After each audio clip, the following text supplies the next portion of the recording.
Michael, Dipa, Omar, Hasbi, Glenn. Oke, mungkin langsung aku mulai aja ya Bang. Oh, Jadi boleh minta format perkenalan dulu dari Bang Kevin. nama panggilannya. Oke, mungkin mulai dari aku. Nama panggilan aku Hanif, NIM 049. Oke, nama panggilan aku Farel. Nama panggilan aku Dipa. Mulai dari aku, nama panggilanku Omar 055. Nama panggilan aku Hasbi 011. Nama panggilan aku Glenn 063. Sorry, yang itu tengah siapa tadi nama panggilannya? Kenapa Bang? Yang tengah siapa nama panggilannya? Hasbi. Asbin. Hasbi. Yep. Oke, kan kita udah perkenalan, mungkin Bang Kevin boleh perkenalan. Nama, NIM, angkatan, jabatan, ya itu sih. Ya kenalin semuanya. Nama gue Kevin Abednego Jawa. Gue biasa dipanggilnya Jawa. Gue Apollo 067. Saat ini menjabat sebagai Ketua DPR KMPN dan juga anggota biasa KMPN.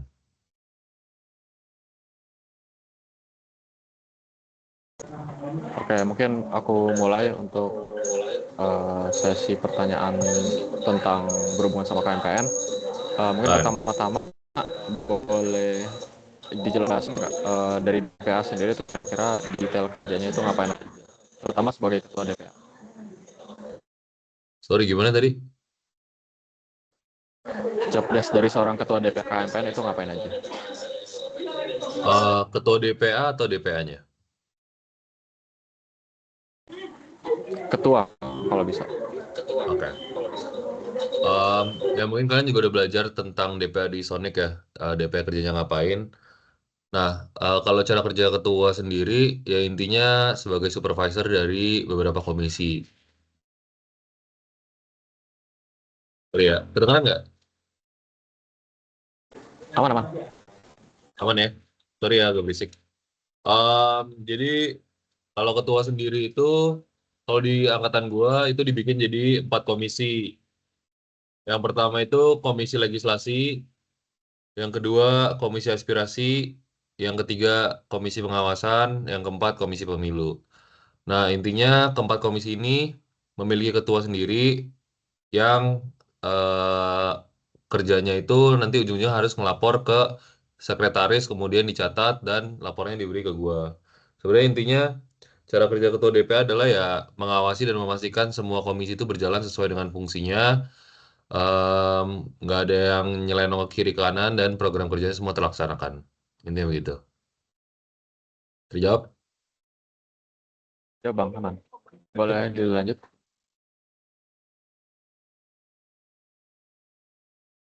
Oke, mungkin dari aku pertanyaannya, apa sih motivasi Kak Jawa nih menjadi ketua DPA? Oke.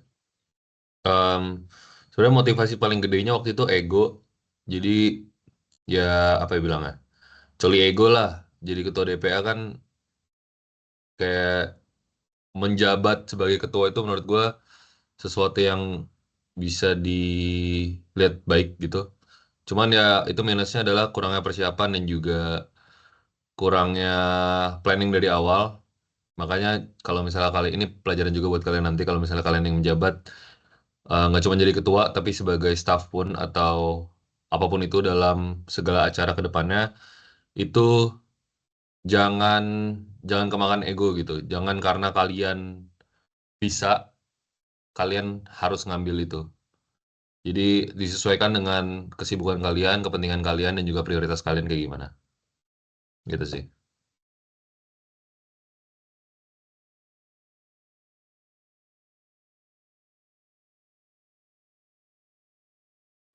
Oke, terus aku mau nanya, tadi kan sempat di-mention kalau misalnya ada 4 komisi.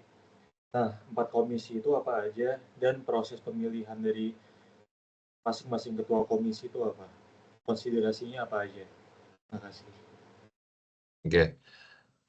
Komisi tadi gue udah jelasin ya, ada 4. Yang pertama itu pengawasan, ada aspirasi, kemudian legislasi, sama pemilu. Gue jelasin sedikit masing-masing komisi itu ngapain aja. Komisi legislasi intinya itu adalah membuat dan memperbaiki dokumen. Jadi dari itu kajian ataupun perbaikan dokumen, contohnya perbaikan ADART misalnya, itu yang mengerjakan adalah komisi legislasi.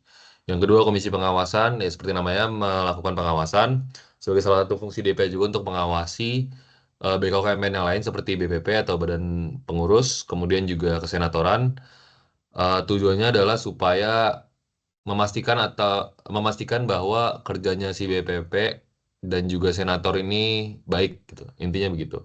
Kemudian yang ketiga adalah komisi aspirasi. Komisi aspirasi ini bekerja sama juga dengan BPP. Jadi kalau kalian misalnya ada resah atau butuh apapun, itu bisa dimasukkan ke aspirasi ini. Jadi aspirasi ini kemudian akan disampaikan kepada BPP yang kemudian bisa menjadi evaluasi atau bisa jadi evaluasi untuk program kerja selanjutnya.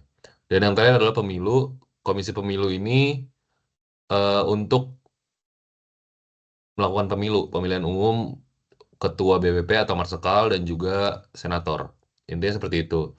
Nah, kalau untuk ketua komisi, yang pertama karena ini saatnya masa gue yang menjabat, angkatan gue yang menjabat, sorry, itu gue bikin semua DPA gue itu menjadi, semua DPA angkatan gue itu yang jadi ketua komisinya.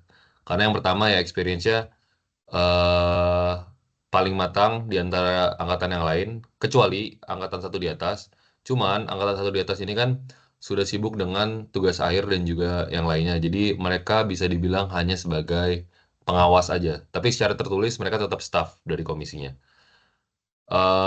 Jadi konsiderasinya yaitu tadi pengalaman di KMPN-nya sama kesibukannya gitu. Tapi kalau misalnya nanti ke depannya ketua DPR selanjutnya mau bikin ketua komisinya adalah angkatan bawahnya supaya bisa belajar, it's not a problem gitu.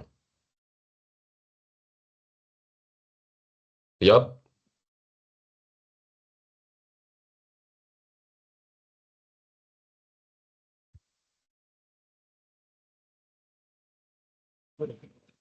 Lanjut dari saya, kan Jawa ini udah jadi ketua DPA kan. Tadi selain masalah ego, kira-kira ada masalah lain nggak yang Kak Jawa pengen selesaikan gitu? Atau ada saran nggak buat kedepannya gitu, agar masalah-masalah itu tidak terjadi lagi? Selain masalah ego tadi. Oh,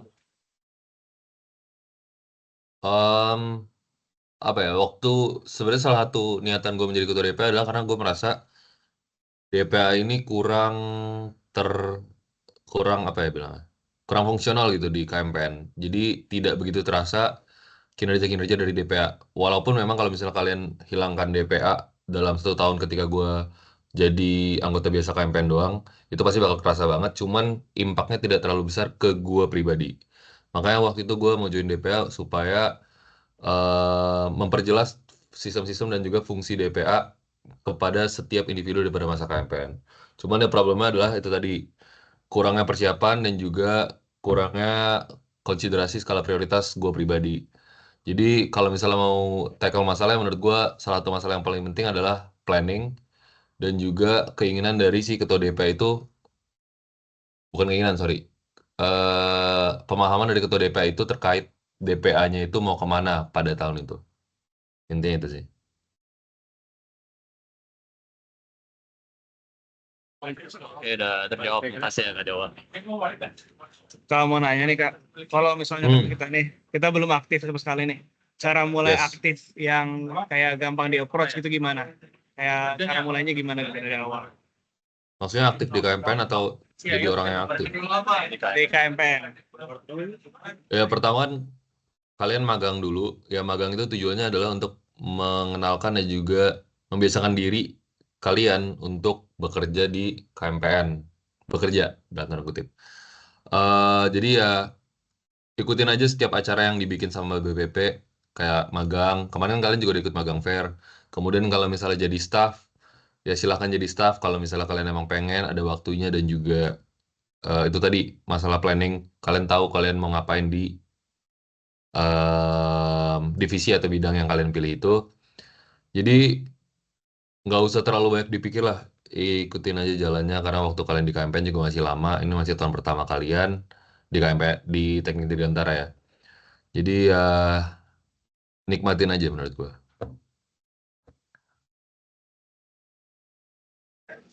Kalau pertanyaan dari aku, Bang Jo sendiri pas magang itu ngambil divisi apa dan apakah selaras sama jabatan sekarang sebagai ketua DPA? Hmm, gua ini nge-lag gak ya mereka? Apa gua doang? Mereka yang live. Oke. Kedengeran? Sip. Gua nge-lag lagi ya mereka ya? Masih nge-lag? Halo Cel.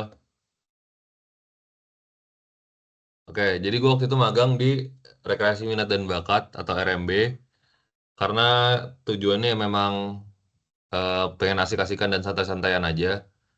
Cuman ya DPA ini kan 180 derajat dari RMB. Jadi waktu awal-awal gue menjabat sebagai ketua DPA juga harus ada penyesuaian tersendiri karena yang darinya nyantai-nyantai harus harus super duper serius.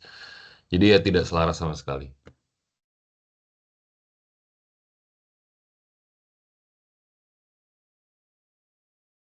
Oke, mungkin balik ke aku lagi. Ini mungkin agak nggak yang begitu campaign banget. Aku mau nanya tentang Ya. student exchange Bang Kevin ke Yudal. Boleh. Nah, itu kira-kira persiapan dari awal tuh gimana? Sama aku pengen nanya spesialisasi yang Bang Kevin ambil. Kenapa motivasi yang ambil itu? Apa benefitnya ngambil spesialisasi tersebut? Dan gimana caranya buat ya dapat slot di student exchange itu sebagai mahasiswa reguler. Reguler kan ya Bang Kevin? Masalah. Iya, regular. Hai, boleh diceritain sedikit tentang itu?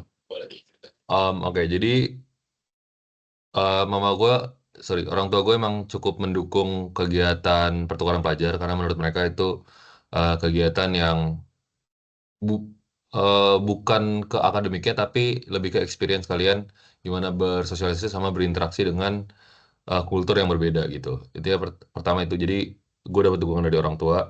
Kemudian pendaftarannya cukup simpel ya waktu itu orang-orang IUP lagi pada daftar, jadi gue sekalian daftar.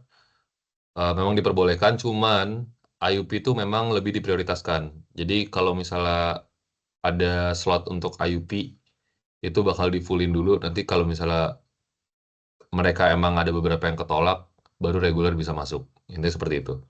Jadi ya chancesnya IUP itu pasti dapat duluan. Kemudian yang kedua adalah spesialisasi gua itu di sorry gue lanjutin dulu ya untuk exchange itu. Setelah itu kalian daftar ke IRO, kalian berikan universitas kalian tuh mau di mana. Nanti kalau misalnya IRO sudah accept, IRO ITB akan ngirimin surat ke host universities-nya atau universitas yang kalian tuju. Itu mau ngapain.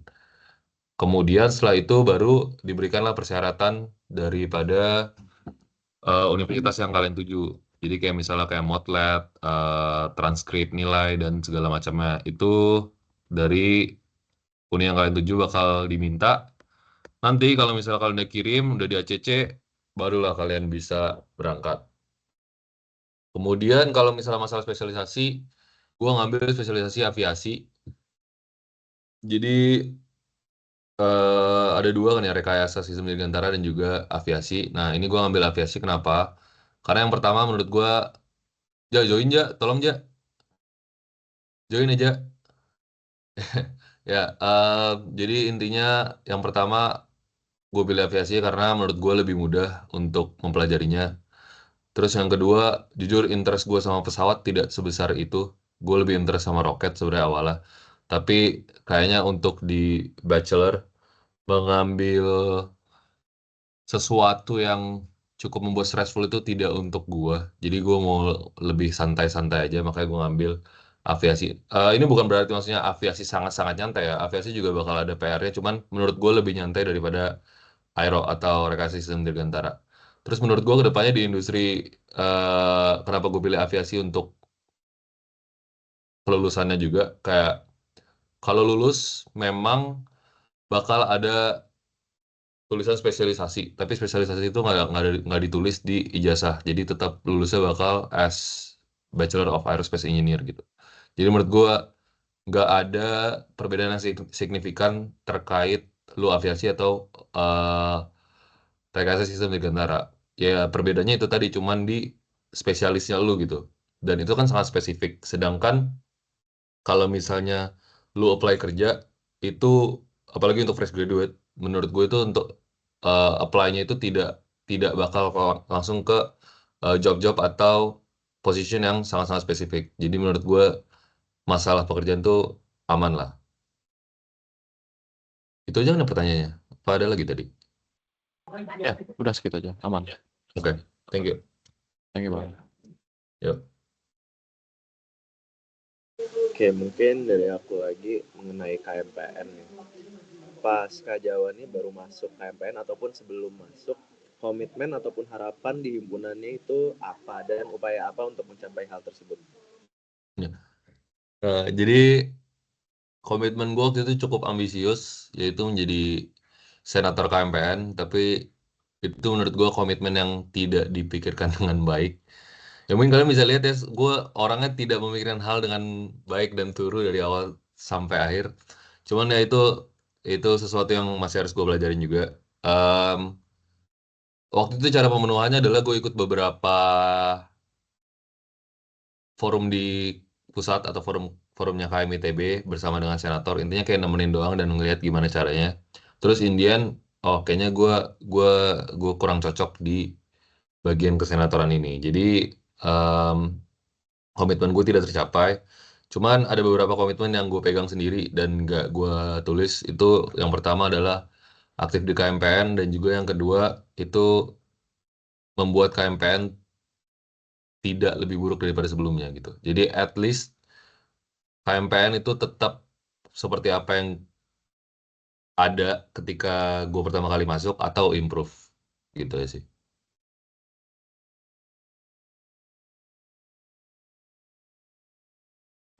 Nah, terus pertanyaan kedua dari aku mungkin kurang berkaitan dengan KMPN, tapi tadi sempat di-mention kalau salah satu berkas yang di-submit untuk exchange itu ada outlet atau motivation letter. Itu di situ apa yang kakak tulis dan ada tips untuk menulis motivation letter nggak? Makasih. Ya jadi kan gue exchange-nya itu ke TU Delft di Belanda. Isi motivation letter gue itu tentang golnya Robin van Persie di Piala Dunia 2014. Kalau kalian tahu, namanya The Flying Dutchman. Nah, gol itu waktu itu cukup cukup cukup terkenal ya, apalagi di lingkungan orang-orang Belanda. Nah, gue menggunakan hook itu sebagai sambungan ke aerospace engineering ya. Jadi kan The Flying Dutchman, Flying Things, terus baru pesawat. Ya intinya kayak gitulah kurang lebih. Nah, dari situ sebenarnya hooknya adalah untuk menggait si em, asumsi gue orang yang membaca ini adalah orang Belanda karena kan gue mau ke kampus Belanda ya. Jadi ada apa ya bilang menjilatnya dikit lah gitu. Kalau buat tips untuk nulis motivation letter yang pertama ya jujur, terus yang kedua bikin sekreatif mungkin dan semenarik mungkin. Kalau misalnya lu cuman chat GPT atau lu ngelihat contoh-contoh motivation letter yang udah ada, menurut gue itu nggak bakal bikin lu stand out dari yang orang-orang lain ataupun ya basic banget gitu loh. Nggak bakal mencolok di mata eh, penyeleksinya atau yang melihat motivation letter lo. Sebenarnya menurut gue paling penting kreativitas itu sih.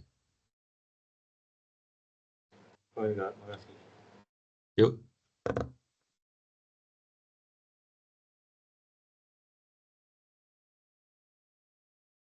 Berarti mau nanya, berarti kan Kak Jawa sendiri udah berhimpun di KMPN sama kurang lebih 2 tahun lah ya. Ya. Udah Athena kan sekarang. Apa kira-kira pengalaman paling berharga selama berhimpun di KMPN? eh Pengalaman paling berharga Menurut gue pengalaman paling berharga itu yang lebih ke yang nyantai-nyantai bersama KMPN ya. Karena menurut gue sifat kebersamaan dalam kekeluarganya KMPN itu yang paling yang paling baik, bukan paling baik, sorry. Yang paling gue suka gitu. Kayak misalnya melakukan aktivitas bareng kayak portal nanti itu lomba antar angkatan.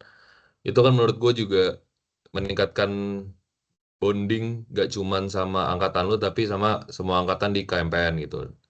Kemudian kayak acara-acara sosmas misalnya, itu juga pengalaman yang berharga untuk apa ya, gue suka aja sih memori-memori sama anak-anak KMPN gitu. Jadi nggak selalu yang serius-serius tapi yang lebih nyantai gue lebih suka.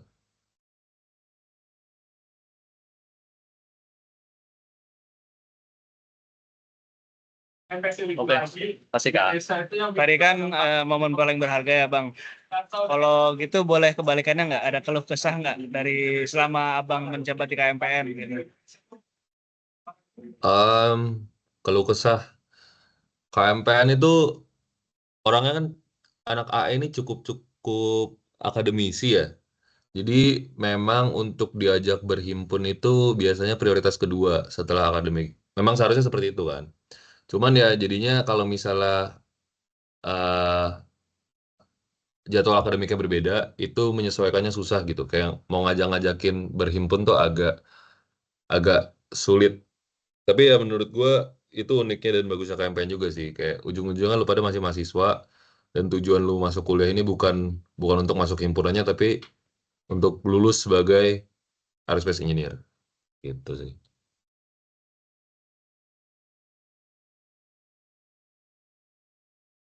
Oke, mungkin pertanyaan terakhir dari aku, dari Hmm. Bang Jo sendiri, harapan kedepannya buat KMPN itu apa?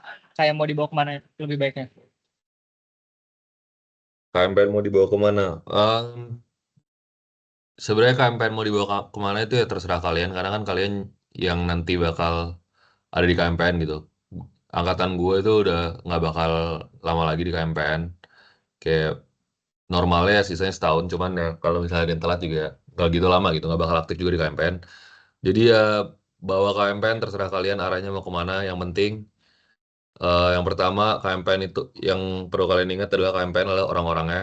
Jadi kalau misalnya kalian stres atau orang-orang di dalam KMPN itu tidak senang, berarti ada sesuatu yang salah dengan KMPN.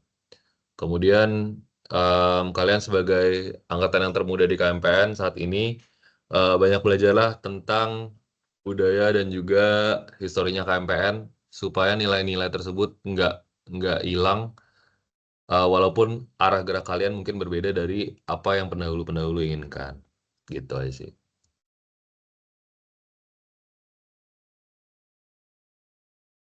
Kayak mungkin masing-masing dari 6 kita udah selesai dengan 2 pertanyaan bebas KMPN. Mungkin dari Bang Kevin ada closing statement nggak? Mungkin ada motivasi buat Athena. Nggak ada lah motivasi diri kalian sendiri aja lah. Bersenang-senang lah di KMPN, happy-happy, jangan terlalu stres. Kalau kalian stres akademik, pulang ke KMPN. Nah, itu menurut gue lebih ideal karena KMPN itu sejatinya tempat untuk bersenang-senang dan tempat untuk berkeluarga. Oke, makasih banyak Bang Kevin atas closing statement dan peluangan waktunya. Oh, stop. Pengen nanya one more random sedikit tapi Silakan. nge-smoke weed nggak Bang di Belanda Bang? Ini mau masuk YouTube. Ya, Random doang Bang. sudah pernah 2 kali. Sama ada permen ganja namanya. Jadi kalian makan permen. Nah, itu menurut gue lebih parah daripada smoke weed. Karena smoke weed menurut gue masih normal, cuman kalau udah edibles atau permen, brownies gitu-gitu, nah itu baru agak bikin pusing dikit gitu lah. Ya embracing the Dutch culture aja ya. Jadi kalau di Indo jangan. Poin Yep. plus buat ke Belanda itu pasti. Iya, itu dia poin plusnya makanya. Makanya kalian cari kampus bagus lah di Belanda. Oke, ada lagi yang punya pertanyaan nggak?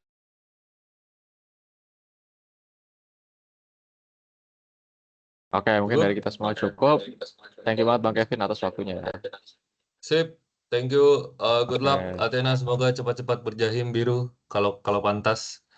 Dan ya bersenang-senang ya di KMPN, jangan lupa jangan terlalu stres, jangan terlalu ya dibawa santai aja semuanya. Oke?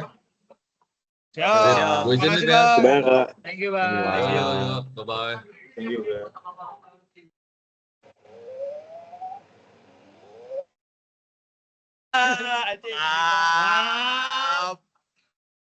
Malas ah.